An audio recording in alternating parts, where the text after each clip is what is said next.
Good day. Welcome to this session on critical considerations when conducting qualitative research with transgender and gender non-binary people. My name is Ksenija Joksimovic. I'm a PhD researcher in human sciences at the University of Verona, Italy. My PhD research is on the experiences of resilience of transgender and gender non-binary social justice activists from 7 different European countries. But today I will be presenting on the topic of critical considerations when conducting qualitative research with trans communities for the purpose of contributing to the reparation of epistemic injustice that trans communities are exposed to in human sciences. So let's start with setting the ground for understanding some basic terminology. So the terms trans and transgender are actually all-encompassing terms referring to individuals whose gender identity does not align with sex assigned to them at birth. It's an umbrella term, and being trans is, or having a transgender identity actually means a spectrum of gender identities. People can identify as trans men, as trans women, as gender non-conforming people, gender queer people, gender non-binary people, and so on. So gender non-binary, for example, refers to individuals who do not identify with binary gender, who do not identify as men or women. And this is regardless of the fact if they went through the medical transition to align their body with their sense of gender identity or not. So people can identify as trans and gender non-binary at the same time. The term cisgender refers to people whose gender identity aligns with sex assigned to them at birth. So people who are not transgender. There are many issues trans people face in the societies today, one of them being mental health pathologization. So being trans was considered a mental health disorder until 2019, when the World Health Organization stopped the mental health pathologization of trans people by removing trans identities from the mental health disorders chapter and moving them to the chapter of issues concerning sexual health. Which is a very big change for the trans communities. But unfortunately, today, still in the Council of Europe region, 28 countries require a mental health diagnosis. So for a person to be diagnosed with a gender identity disorder, according to this outdated, or with a gender dysphoria, according to this outdated classification, to be able to access legal gender recognition. So to be able to change their gender marker, name, social security number, and so on in their documents. But how does this relate to academic research? So the history of research with trans and gender non-binary people is marked by pathologization and ethical issues. Academic research, predominantly in psychiatry and psychology, focuses on vulnerabilities and what is called comorbidities in psychiatry. Trans people therefore often see mental health providers and psychologists and psychiatrists in specific as gatekeepers, and can be very about participating in the research on trans lives. And historically, trans communities have had this suspicious and even hostile relationship with some of the academic researchers doing research on their lives. So what I would like to propose and focus on today is to initiate reparative justice through qualitative research, to as a step towards reparation of epistemic injustice that trans people have been exposed to in human sciences and academic research. So reparative justice, why through qualitative research? Because as we know, qualitative research and qualitative research methods allow us in-depth exploration of the lived experiences of minority social groups. They allow us as researchers to understand marginalized voices and also to empower individuals to share their stories, therefore contributing to the reparative justice through academic research. Reparative justice refers to these efforts that institutions such as universities can make to repair this wrongdoing done to minority social groups. So but it requires a conscious and systematic and critical reflection, not just on behalf of the academic researchers, but also institutions and departments they work in. And basically, it requires a shift in power, similar to something, not the same, but there is a similar logic that I'm proposing here that exists in participatory action research. So this shift in power means putting the marginalized people at the center of all research activities, so co-producing together with them research problems, questions, priorities, which we define as researchers with their participation, affirming their epistemic agency. Applying, and I'm actually proposing and advocating here through this presentation for applying a social justice framework in qualitative research so that qualitative research can actually contribute to the reparation of this epistemic injustice.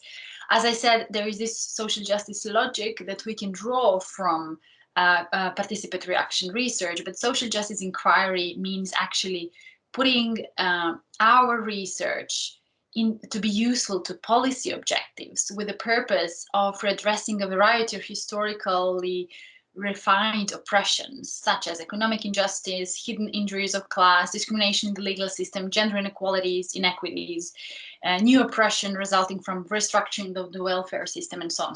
The social justice framework in qualitative research requires asking two critical questions, and from now on, until the end of this presentation, I will refer to them as two critical questions at every stage of the research process. Who benefits from this situation? Does this academic research benefit the progression of my career as a researcher? Does it benefit the body of academic literature knowledge, or it actually benefits the communities it is concerned with? Is it useful, accessible, understandable to the communities as well? And the second critical question is, how are my power and privilege shaping what I see, my approach to research, the conceptualization of the research, the way I conduct my research, the way I interpret and analyze my data and disseminate the research results. When I say power and privilege, I mean power that we hold by the virtue of being in the role of a researcher, which means that we do have, our voices are legitimized. Our voices are considered credible, right? We do participate in this knowledge production, which is considered worthwhile. So we do hold this analytical and interpretative power over data we collected. But I also, when I say how are my power and privilege shaping what I say, I also refer to the power which comes from our social positionality. So by the fact that we are highly educated people. So our power comes from our educational attainment level, skin color, gender, ability status, the fact that our geolocation and so on. So critical reflection on all of these sources of power are required. And these two critical questions shall be applied at every step of the research process. These are not presented here linearly, but from choosing the research topic, defining the research problem, research questions, theoretical framework, research design and methodology, to analysis and interpretation of the data, dissemination of the data, all these phases of the research shall be reflected upon asking these two critical questions. If we provide an example, how can we do that when we do, for example, a literature review? So we can ask very specific questions. Who is and who is not represented among these articles? Do these articles actually present a diverse gender identity on trans spectrum, or they're just favoring some trans people who are already disproportionately represented in the literature? Who is excluded and why? Who is not represented in these articles? What are the identities of the researchers? Where are they coming from? Are they members of the communities they're conducting research with or not? Are they involving, especially if they're not, are they involving the community through creating community advisory groups to co-produce together the research questions, topic, and so on or not? What population do participants represent? In which context is data collected? Are the measures used in this research that we are reviewing validated with general population or with trans people that our research is concerned with? And is it a sample of trans people diverse enough? Is it big enough to allow generalization of the conclusions? Do the scales actually measure trans experiences or gender-related experiences or not? Because there is a measure called LGBTI climate inventory. So it contains the letter T in the acronym, in the name of the scale, LGBT, but then the questions in the scale do not measure any gender-related experiences. They don't ask question about gender regarding trans people. They ask question about sexuality, but they still say T in the name of the scale, right? So do these scales measure experiences of trans people and in heterogeneity of trans diversity, include diversity of trans experiences and so on? So these are some critical questions to reflect on. Involvement of community experts, creating a community advisory group is crucial when we want to contribute to reparative justice towards trans and non-binary people in academic research, because together a researcher and the community advisory group can co-produce. It's a co-production model, I would say, that I'm presenting here. Together, research topic, statement of the research problem, something which is relevant to the communities in question in their daily life, something they really need to be researched, right? Not just because we are interested in their lives. So together co-producing research questions. Also, community advisory group can help the researcher access the potential participant of the research, help with research finding dissemination, so the research results are disseminated and presented in ways which are useful, accessible, understandable to the communities the research is concerned with. When we apply these two critical questions on other stages in the research, other steps in the research process, we can also apply them when we are choosing the theoretical framework. So how is my epistemological power and privilege shaping the choice of the theoretical background of my research? Whom does this theory that I'm using as a lens to interpret my data here serve? Do they serve me, or they help me understand the experiences of my participants in their multiplicity, in their taking the account the impact of their social positionality on their epistemic agency and access to social services and opportunities, including the access to knowledge production on their lives. Also, these two critical questions are crucial to reflect upon when we are making methodological decisions regarding the research design, research data collection tool, research population, the sampling strategies, and when we shall ask these: who is included in this research, who is excluded, and why, and what role does inequality plays in this? In a sense of, for example, when I'm talking about qualitative research methods, data collection tools that are particularly relevant from the perspective of repairing of epistemic injustice are, for example, semi-structured interviews, or in which participants are allowed to take the ownership of their storytelling, to choose what they want to share with us.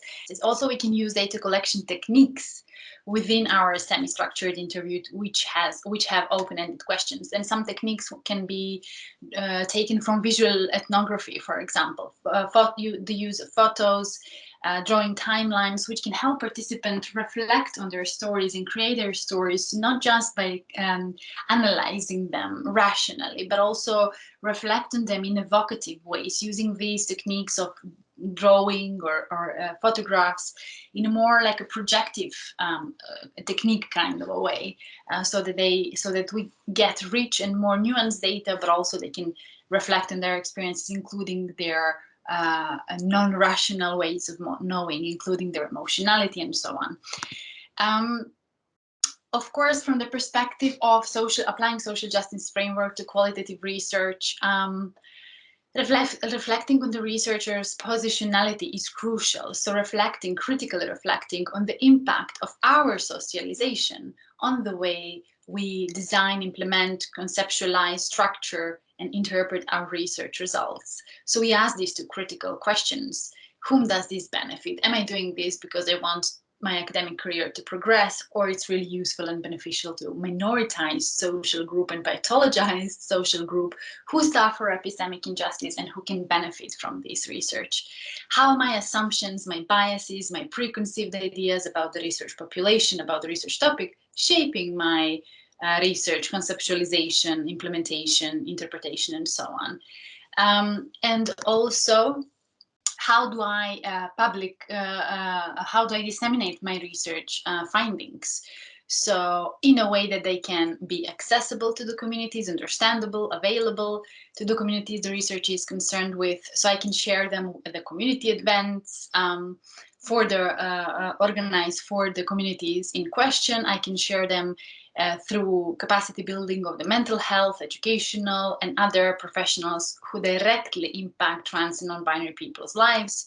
I can use my research findings at legal and policy advocacy events, such as so that laws, policies, and practices and provision of services is informed by my research. So therefore, contributing to repairing this epistemic injustice and using the language all the way through my research and the publication of the dissemination of the research results, using the trans affirmative language, which does not pathologize or stigmatize in any way my research population.